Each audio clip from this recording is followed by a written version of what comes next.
Hey folks, Lester here, and I do believe that we're about finished here. We're waiting on the sod, but after we get all this sodded, we will be officially done with the pond project.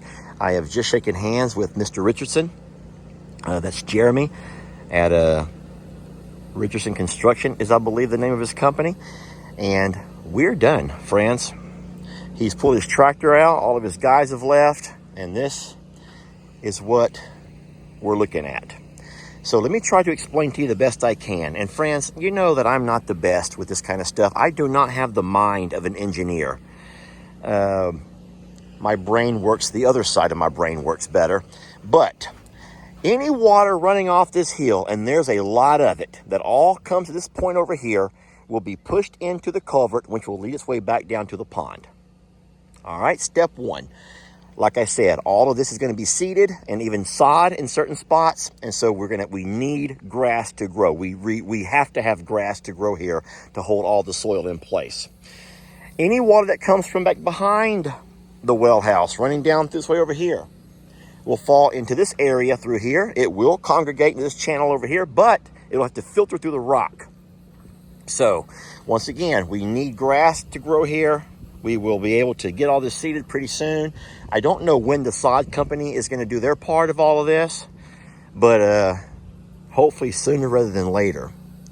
And then Jamie and I will have to just water the heck out of it with sprinklers to get it all to grow. They've done that a couple of times over here. Any water coming across the driveway, and it does flow through here, will kind of filter into this spot over here, and it will have to go through all the rock to make its way on down. So what you're trying to do is get them to slow the flow of water down, and that will eliminate all of the soil erosion if possible. But like I said, and I can't say this enough, we've been told and time again that you have to get a good solid grass with the root system. And so I don't know exactly the details of the sodding, but I do believe they're going to start from this pile of rock here and just sod. I mean, whatever those squares of sod cost, those little rectangular shapes of sod, they're going to do this entire area all the way to the other rock over there and down the hill. So there's going to be, I think, 3 palletfuls of sod. I don't know how far that's going to last or stretch, but 3 palletfuls. And then we're going to also have to just seed and seed and seed. We're going to try to get bahia grass to grow, and we won't have a hard time with that because, as you can see here, this is all bahia. It's been growing here for a while from times that we've seeded. We've just had so many animals grazing it. Of course, we had the drought the last 2 years. We never could get just a really good grip on all of that. But all of this will be sod for sure. And let me show you what's going to happen over here. So, as you guys remember, the way the pond was designed was to have the lowest point right over here, which we always called the dam or the spillway. When you got those heavy rains and the pond filled to capacity, the water would spill over the spillway and go on down and run into the little creek there and then make its way to the river. But the amount of water was just too much for this little spillway to handle. So what Mr. Jeremy's done is come by and made this the new spillway. We made it 20 foot wide. You can see the little marker over there. So 20 foot is a whole lot more than the 12 foot we had over here. That will allow a whole lot more water to flow through here. Packed it with all this heavy rock, which once again is going to slow the water down, never allow the water to start channeling necessarily into a current. It will filter its way down through here, all running downhill. Once it gets over here, it'll begin to kind of break out of the rock and make its way down towards the little ditch over here. Guys, it looks confusing. I know I don't do it any justice trying to explain it to you. I wish Mr. Jeremy would explain it to you all the way he told me and Jamie. It made perfect sense.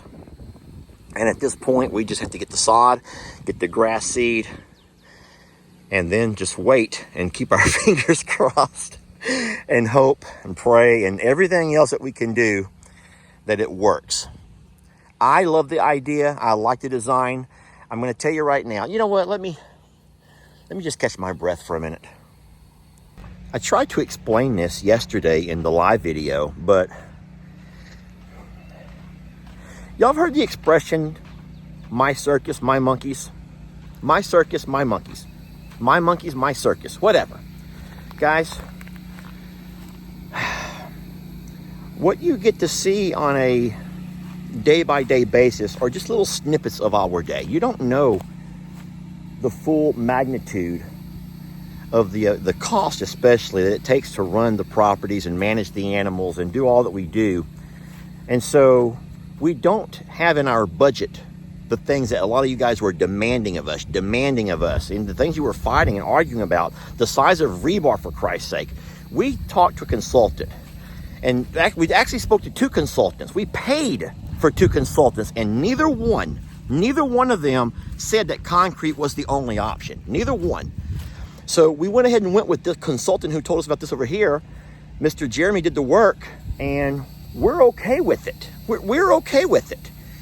So I'm hoping that it works, and if it does, and I will also say that I'm blessed that it worked, and it saved me thousands, and I mean thousands of dollars, plural, y'all, like thousands of dollars doing it this way compared to the concrete spillway with all the rebar that people were fighting and arguing about. 1/2-inch rebar, 3/8 inch rebar. My gosh, y'all. Let's not fight and argue. Can't we just say, Lester, that's not the way I would do it, but good luck. Or, Lester, if I was you, I would have done it this way, but hey, good luck. Or, Lester, if you had the money, maybe you should consider this over here. But if not, good luck. Because that's what it boils down to, y'all. That's what it boils down to. But nonetheless, we're blessed, and we love this pond. We're going to start trying to do some things to beautify it now. We have a lot of cleanup still to do. But I want to say once again, thank you to a really wonderful company and an individual there, and that owner, Jeremy Richardson. He really did a favor to us, and there were so many positives.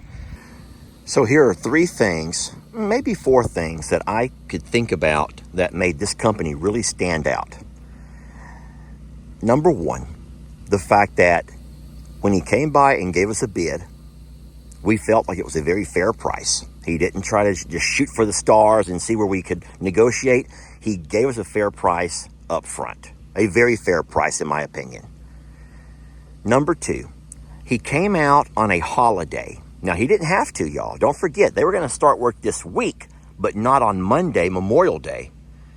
Instead, when he watched the weather report on Sunday, he realized that we're going to get some rain, some heavy winds, and he was afraid of what may happen if we get enough rain to go over that spillway one last time. I think that you all know what would have happened. Would have lost the whole darn thing. So he came out on a holiday, brought guys with him, and they began work. And he did enough work on the holiday to where, in case there was any major rain, it would have been given the place to flow and left our spillway there intact. So blessed for that. He worked alongside his men. He wasn't the kind of guy that sat in the AC of the truck. Instead, you watched him on multiple videos, standing outside in the heat, directing the tractor what to do, telling the skid steer where to go, telling the dump trucks where to dump the rock. He stood there with his men, and he worked amongst them. And all of those kind of things, I think, is just really, really wonderful. Finally, he did this job without being paid, without any additional money. I think you guys know how much it would have cost to have a tree removed. If you've ever had trees removed from your property, you know that it's $2,000, $3,000. He did this because he had a tractor and he had the labor to help him do it. He didn't throw any extra money on top of the bill. He says, this is what I'll do for you because my tractor will do it. While he was here, he did it. So bottom line is, they were very fast, very thorough. He explained his ideas to Jamie and I, and it made perfect sense. He's a people person, and he would not leave until we were both happy. And you guys know that Jamie and I have a very different set of ideas, and he listened to both of us, and he made it work to where Jamie and I are both extremely pleased with the work. Friends, if you don't mind, give this fella a review. His company deserves it, and we are just so very blessed to have met him, his crew.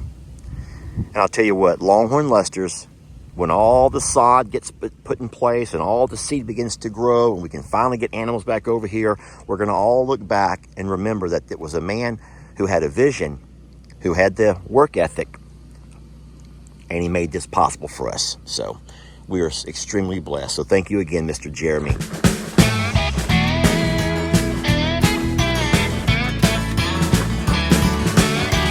Don't let your troubles fester.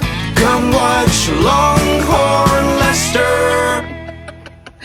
Yeah, something like that.